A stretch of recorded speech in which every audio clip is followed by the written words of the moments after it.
Rail संबंधित प्रश्न। तो रेल संबंधित प्रश्न के बारे में हम आज अध्ययन करेंगे। तो सबसे पहले हम इसके आवश्यक जो नियम हैं उसका अध्ययन करेंगे, फिर इसके प्रश्नों को हल करना सीखेंगे। तो देखिए इसके आवश्यक नियम क्या हैं। जैसे देखिए पहला क्या है, जैसे दिया हुआ है x किलोमीटर प्रति घंटा, तो इसको मीटर पर सेकंड में बदलने के लिए क्या करना होगा, x को 5/18 से गुणा करेंगे तो ये मीटर पर सेकंड में बदल जाएगा। ठीक, दूसरा जैसे x मीटर प्रति सेकंड है, इसको किलोमीटर प्रति सेकंड में बदलना होगा तो क्या करेंगे, x को जो है 18/5 से गुणा कर देंगे तो ये किलोमीटर प्रति घंटा में आ जाएगा। ठीक, फिर अगला क्या देखिए, x मीटर रेलगाड़ी है, मतलब एक रेलगाड़ी जिसकी लंबाई x मीटर है द्वारा एक खड़े व्यक्ति अथवा खंभे को पार करने में लगा समय, मतलब एक खंभा हो या एक व्यक्ति हो, उसको पार करने में जो समय लगेगा वह समय अपनी चाल से x मीटर दूरी तय करने में समय लगेगा। ठीक, यानी अपनी चाल से खंभे या व्यक्ति को पार करने में x मीटर की दूरी तय करने में जो समय लगेगा वही समय होगा। ठीक, देखिए अगला क्या है, x मीटर लंबी रेलगाड़ी द्वारा y मीटर लंबी स्थिर वस्तु जैसे प्लेटफार्म, पुल, सुरंग, खड़ी गाड़ी आदि को पार करने में लगा समय जो होगा x + y मीटर दूरी तय करने में समय लगेगा। यानी कि इसको पार करने में जो दूरी उसको तय करने होगा, तो अपनी जो गाड़ी की लंबाई होगी वो दूरी, और उसमें जो है पुल या सुरंग या गाड़ी को होगा तो दोनों दूरी जुड़ जाएगी। ठीक, तो उसमें जो समय लगेगा तो दोनों की दूरी का योग जो होगा उसको पार करने में जो समय लगेगा वही इसका समय होगा। ठीक,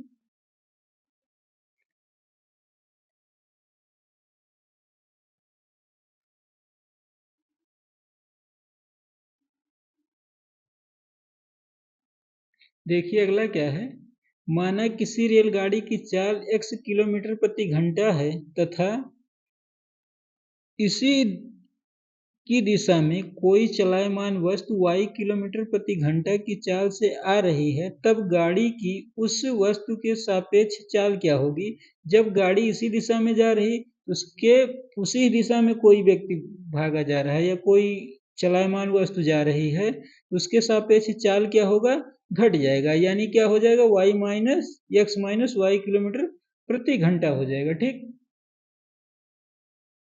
देखिए अगला क्या है, माना किसी रेलगाड़ी की चाल x किलोमीटर प्रति घंटा है तथा इसकी विपरीत दिशा में कोई चलायमान वस्तु y किलोमीटर प्रति घंटा की चाल से आ रही है, तब रेलगाड़ी की उस वस्तु के सापेक्ष क्या होगी।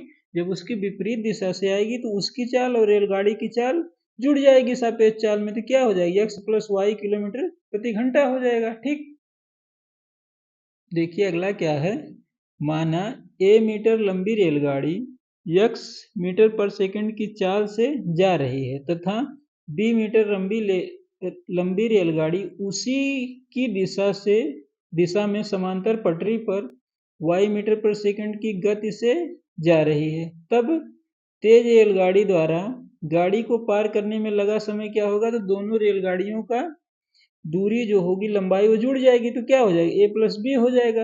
लेकिन जब सापेक्ष एक ही दिशा में जाएंगी तो उनकी जो है चाल घट जाएगी, तो क्या हो जाएगा, x माइनस वाई हो जाएगा। सेकंड में ये आ जाएगा। ठीक,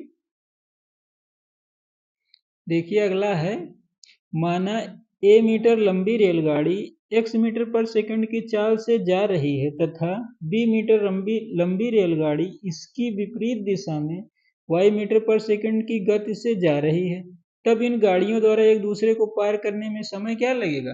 तो समय जो लगेगा इन दोनों गाड़ियों का लंबाई का योग हो जाएगा, और जब एक दूसरे की विपरीत दिशा में आ रही तो उनकी चालें जुड़ जाएंगी, यानी इनकी लंबाइयों का योग बटे इनकी चालों का योग हो जाएगा, तो ये सेकंड में आ जाएगा। ठीक, यही हमें समय आ जाएगा। देखिए अगला क्या है, माना एक रेलगाड़ी की लंबाई a मीटर है, यह रेलगाड़ी x मीटर पर सेकंड की गति से जा रही है, एक व्यक्ति y मीटर पर सेकंड की दर से गाड़ी की दिशा में दौड़ रहा है, यानी गाड़ी की दिशा में जा रहा है, तो इस गाड़ी को पार करने में गाड़ी द्वारा लिया गया समय क्या होगा? गाड़ी को, इस व्यक्ति को पार करने में जो समय होगा वो दूरी जो होगी, यानी समय बराबर क्या होता है, दूरी बटे चाल। तो जो दूरी होगी वो रेलगाड़ी की ही लंबाई होगी।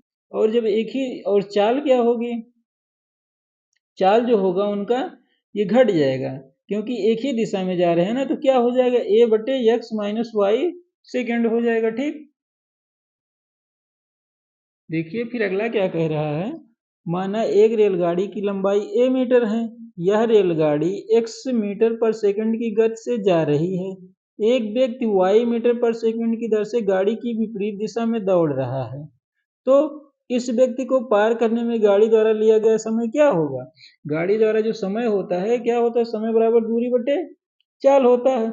तो दूरी क्या होगा, रेलगाड़ी की लंबाई ही उसकी दूरी होगी, और इनका चाल जो होगा जब विपरीत दिशा में, तो इनकी चालें जुड़ जाएंगी, तो क्या हो जाएगा, एक्स प्लस वाई, ये सेकंड में आ जाएगा। ठीक, तो ये रहे इसके कुछ आवश्यक, रेलगाड़ी के संबंधित आवश्यक नियम थे कुछ। अब इसके बाद हम अगले चैप्टर में जो है इससे संबंधित प्रश्नों को हल करेंगे एकदम बेसिक तरीके से। ठीक।